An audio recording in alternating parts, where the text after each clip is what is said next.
लाखों करोड़ों दुरूदो सलाम मोहम्मद मुस्तफ़ा सल्लल्लाहु अलैहि वसल्लम उन पर और उनकी आल औलाद पर। अस्सलामुअलैकुम, मैं आपका होस्ट हसन शहबाज। आप देख रहे हैं मेरा डिजिटल यूट्यूब चैनल। सबसे पहले मैं अपने व्यूज़ को मुबारकबाद पेश करना चाहता हूं, जिन्होंने मुझे इतना सपोर्ट किया और मेरे टारगेट को 1K तक पहुंचाया और पहला हदफ हमने इसको अबूर कर लिया है। मैं और जिन्होंने मेरी वीडियो को देखा, जिन्होंने मेरे चैनल को सब्सक्राइब किया, लाइक किया, मैं उनका शुक्रिया अदा करता हूं। मुझे आपकी इसी तरह सपोर्ट की ज़रूरत है। आगे भी हमारा जो टारगेट है वो 2K का है और इसी तरह जिस तरह आपने 1K तक मेरी सपोर्ट की है और उम्मीद रखता हूं कि आप मुझे 2K तक जो हमारे टारगेट रखा है वो भी आप इंशाल्लाह बहुत जल्दी इसको अबूर करेंगे। हम बैक टू द पॉइंट, सबसे पहले हम सुप्रीम कोर्ट में जो केस की समाअत हो रही है 90 दिन रोज की, वहां पे कल आपने जो देखा होगा 11 फरवरी को जो चीफ इलेक्शन कमीशन ने जो डेट दी थी वो उस पर मुतफिक नहीं थे चीफ जस्टिस साहब। उन्होंने कहा था कि आप सदर पाकिस्तान को एक मुलाकात कर लें और फिर उसमें जब रात को हमने देखा कि चीफ जस्टिस के कहने पर इलेक्शन कमीशन ने चीफ इलेक्शन कमीशन ने सदर पाकिस्तान गए और वहाँ पे उन्होंने एक मुशावरत की। लेकिन उससे पहले हमने आपको अपने पीछे व्लॉग में आपको बताया था कि जो आईनी जो इख्तियार है वो सदर पाकिस्तान के पास है इलेक्शनों की डेट देने का, और इलेक्शन कमीशन का काम है इलेक्शन को कंडक्ट करना। इलेक्शन कमीशन का डेट देना नहीं है, इलेक्शन कमीशन को कंडक्ट करना ही इलेक्शन कमीशन का काम है। और आइन में सदर पाकिस्तान उसकी डेट देता है और हमने ये देखा कि इलेक्शन कमीशन ने 11 फरवरी को डेट दी बरोज इतवार।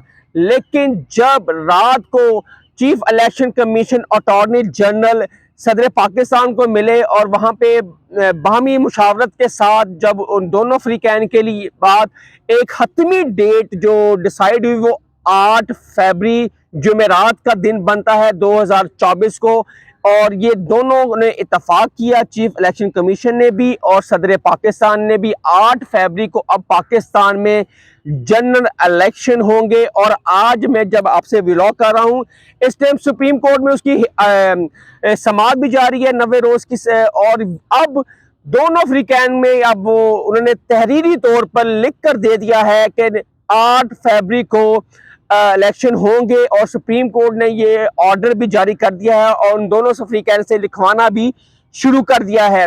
ये तो हो गया, इलेक्शनों का वक्त शुरू हो चुका है।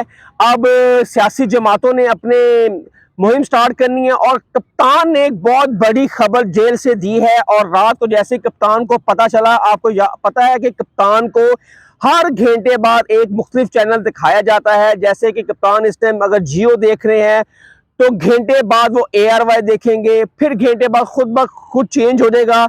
ये कप्तान के हाथ में कंट्रोल नहीं है टीवी का, ये पीछे से उनको दिखाया, कहा जा रहा है कि 10 चैनल उनको रोजाना न्यूज़ के दिखाए जाते हैं जिसमें PTV भी है, जियो भी है और एक्सप्रेस भी है और दुनिया है। मुख्तलिफ चैनल दिखाए जाते हैं, हर घंटे बाद उनका चैनल टीवी का चेंज किया जाता है। और कप्तान ने एक एलामिया जारी किया है कि अब इलेक्शनों का दिन शुरू हो चुके हैं और मुल्क और कौम के जो लोग हैं वो बाहर निकलें और आपको चाहिए कि इस टाइम इलेक्शनों का दिन है और इसमें अपनी भरपूर मुहिम जारी रखें। ये कप्तान का है कि अगर आपको गिरफ्तारियां भी करते हैं, अगर आपको डराते हैं तो गिरफ्तारियों से आप डरे मत, खौफ के बुत तोड़ें और निकलें और आज़ादी के लिए और अपनी जद्दोजहद जारी रखें।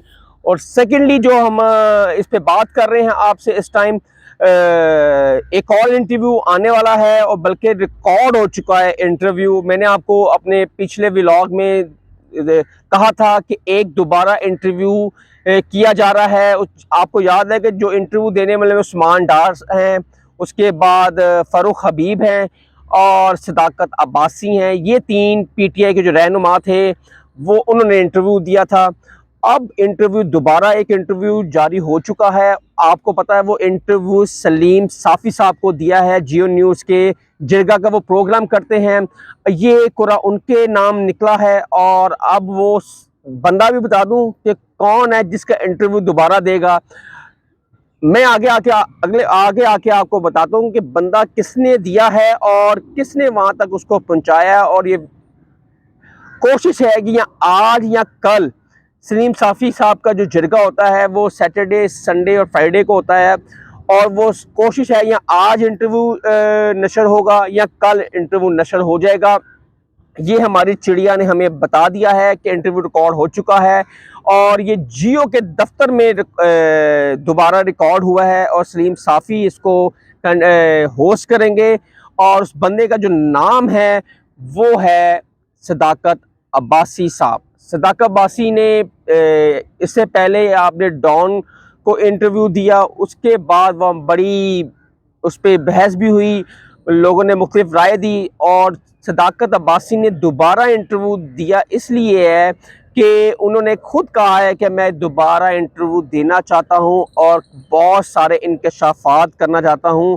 और कहा यह जा रहा है, जब सदाकत अब्बासी ने डॉन का इंटरव्यू देने के बाद जब घर गए, जिस तरह वो रोए और दोबारा उनको फिर गिरफ्तार किया गया और फिर दोबारा उनका एक इंटरव्यू कहा कि आप दोबारा दें, और उन्होंने दोबारा इंटरव्यू दिया। उसमें बहुत इंकशाफात कप्तान के बारे में उन्होंने किए। एक अहम और इंटरव्यू ये सैटरडे जब आज या कल ये इंटरव्यू नशर होगा जियो पे, जिरगा पे, इसको देखे ना भूलिएगा। और ये है सारा सिनेरियो, ये है वफादारियां चेंज कराने का सीज़न है। और इस टाइम मैंने आपको पहले व्लॉग में कहा था कि अब गिरफ्तारियां दोबारा शुरू हो जाएंगी। जो मुतहर्रिक कारकुन है पीटीआई के, उनको गिरफ्तारी, पकड़ धकड़, क्योंकि जैसे जैसे इलेक्शन करीब आते जाएंगे पीटीआई के लिए मुश्किलात बढ़ती जाएंगी और उनको खुली स्पेस नहीं मिलेंगी, ना तो प्लेइंग फील्ड मिलेगी। वज़ीर आज़म जो मर्ज़ी कहते हैं, लेकिन ग्राउंड रियलिटी यही है कि पीटीआई को इलेक्शनों तक फ्री स्पेस नहीं मिलेगी, ना तो प्लेइंग फील्ड मिलेगी।